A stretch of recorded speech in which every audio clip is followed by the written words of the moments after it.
Thanks for sharing that. You're welcome. I feel really honored and privileged to hear that part of your story. When I met Gina,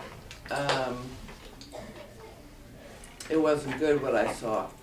And I've been around the rooms enough to know what I was looking at.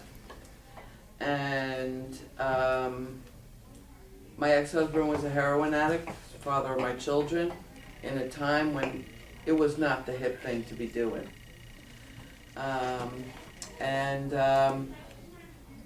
It was real tough, you know. My whole family got blown apart behind all this shit.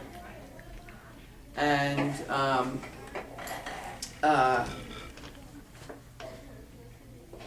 I had a lot of resentments. I thought it was going to kill me. Somebody else's disease was going to kill me. And it was easy to say somebody else's disease because I didn't know how sick I was behind his disease. So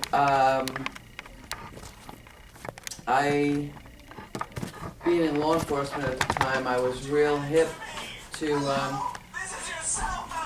this is Gina. This is classic Gina. And yeah, they thought I was nuts. Her time was coming up. There was a lot of complaints. Well, I'll go back. I watched heroin blow up my family. We had it all. Everyone wanted to be us, me and Eric. You know, I was doing my thing. We owned a landscape architecture company. He was the most gifted, talented, good-looking. I can't even begin to say how happy I was having babies. But he kept relapsing. So my entire marriage was relapse and recovery, relapse and recovery, relapse and recovery, and I got tired. I couldn't do it. So the healthier I got, I was able to make a decision for myself that wasn't what I wanted for my kids. I needed to create some stability. So he's still alive today, which is a miracle to me, given what we all went through way back in the day, and we're talking about the early 80s. And I distinctly remember, you know, heroin addicts back then, they lived in the Bowery. It wasn't something people understood. I said, my husband's a heroin addict, and they were all like, what? You know, like,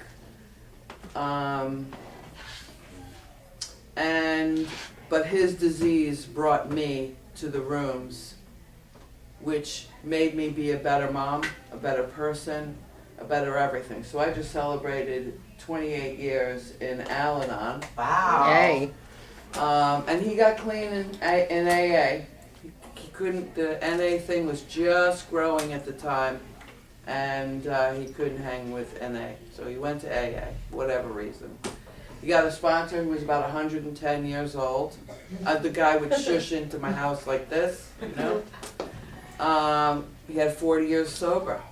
And Eric said, that's where I gotta go. He's got the goods, he's got what I need.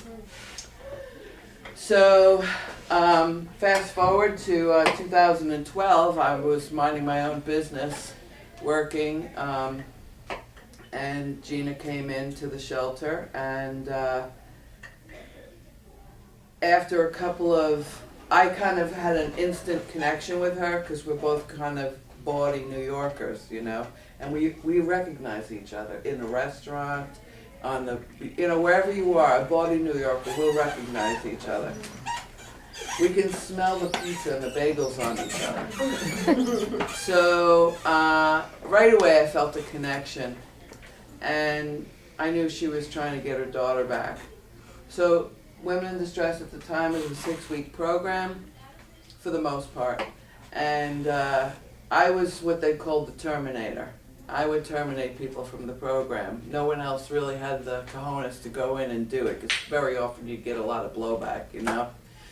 So they called me the Terminator, and I was terminating people. If you were done with the program I wouldn't throw anybody out on the street, obviously. I would try to get them to the help that they needed within community partners. And Gina kept coming up and kept coming up in management meetings, and I kept saying, nope, nope, she's cool, just let her go. And finally, the director of shelter said to me, you know, what's the deal with this Gina person? Do you know her or something? And I was like, nope, I do know her, but no, not personally. She needs some time. And they kept saying, you know, she's on the computer all day. You know, she's not doing anything. I said, no, she is. She's doing stuff. I just look away. When I spoke with Janet, the therapist, about Susan B. Anthony, I finally called down here, and I don't know who I spoke to, but I said who I was, and I said, listen, I got a situation here. I really need you to help me.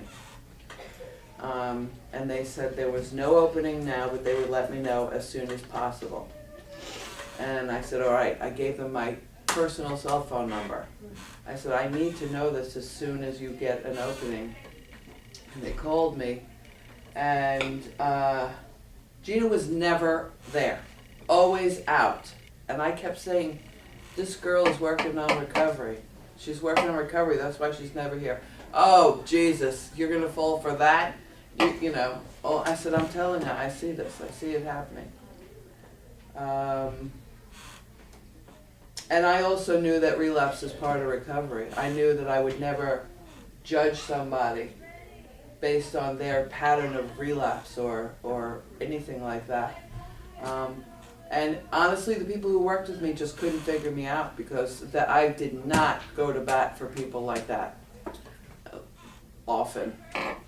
But I just knew I saw something there, and the fact that she was periodically bringing all these other kids in with her, I thought, my God, you know, this disease blew my kids' lives apart when they were so little. You know, I want to try to make that connection for her, or help, or be a part of it, or at least be a hair, a thread. So yeah, I did. I probably hung in there for about almost 6 months, 5 months. And people were really, I had lunch with the director yesterday, as a matter of fact, and she goes, man, I wanted to kill you. It's like, yep. I don't know what you say, but I need her to get into Susan B. Anthony. She can't go anywhere but here. So finally, about 5 days after I called, I got a message and was able to tell Gina. Did I tell you, or did you tell me? No, Janet told me, and then I told you. Oh, okay, that she got accepted. So, you know, and then to be in touch with Gina, I don't have my real name on Facebook for obvious reasons. And somehow, I don't know how Gina found me on Facebook. Oh, because I did have my actual name for a little while, and then you found me. I don't have it that way anymore. And I stayed in touch with Gina. And her 1 year anniversary, I was trying to get down to Florida to give her her coin. You know, and life is busy. So my life is busy.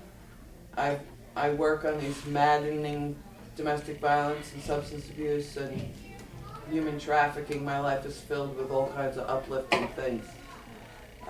So I'm busy. I'm a busy person, but I knew that when I was coming down here, I was going to make it a point to see Gina. And she asked me, would you mind coming to speak? And I said, of course not. So I was so happy to hear your story, Gina, because I never heard the whole story. You know, I'm a backstage director. So I'm really happy that you shared that with me. Thank you. Maybe now we can open up Yes, and please. questions. Do you guys have any questions? I know you guys can relate to something about domestic violence, right? And addiction. What do you guys want to talk about? Because we'll let you set the stage. Well, for one, I'm proud of you. Like, you have come some long way. So, you know, I know, like she said, sometimes it takes for you to relapse for you to get to where you're going. How did you say relapse? Relapse is part of recovery. Thank you. I have to write that down because that's true. Sometimes people are not ready at that time.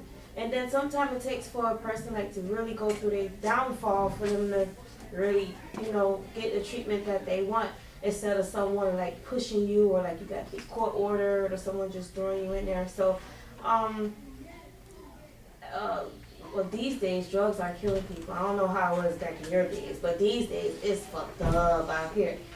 So, you did come some long ways, Miss Gina, and I am really proud of you for that. Like, we could look up to you, because like we're going through some of those things that you all already have been through, so thank you for coming and thank you for sharing your story. I just want to let you know, although it's part of recovery, it's not a requirement. Mhm. Right. Everybody's story is different. Some Exactly. people don't have relapse in their stories and others do. Well, that's true too.